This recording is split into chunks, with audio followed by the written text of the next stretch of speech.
Hello বন্ধুরা, স্বাগতম আমার ভিডিও দেখার লাগে অসংখ্য ধন্যবাদ। ওই দেখো আমি লাকড়ির চুলাত বসাই দিছি প্রেশার কুকারে দিলেই কখন সিটি দেওয়ার পরে আমার তো খুব ভালো লাগে। হ্যাঁ, গ্যাসের চুলার তো সবসময় রান্না বানাইছি, প্রেশার কুকারও, কিন্তু লাকড়ির চুলার আমি প্রেশার কুকারটা নষ্ট করলিছে, খালা করলিছে, কিচ্ছু হয়েছে না। সবসময় যখন রান্না করবো লাকড়ির চুলাত মাঝে মধ্যে, তো প্রেশার কুকার এই কুকারটা ব্যবহার করতে পারবো।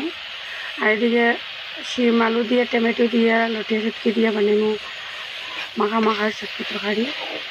আর এদিকে সব মশলা দিয়া সাতলাইরাম, ওখান দিলাইছি লবণ দিয়া তো সাতলাইরাম তারপরে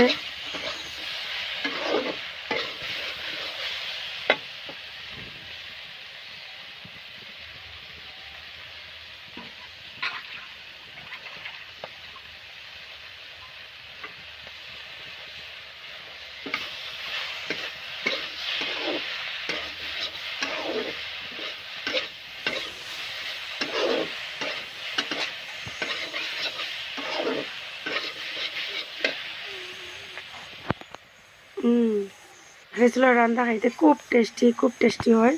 এটার লাগিল আমি ওখানে বাইরে একটা ছোটো মোটো চুলা বানাইয়া ওইটার মাঝে রান্না করি মাঝে মধ্যে কোনো সময়।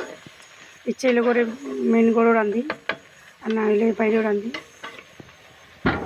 আর আমরা তো লাকড়ি আছে, ওই লাকড়ি গুনে আমরা রাখতাম খানে, কারো দিতামও বা খানে।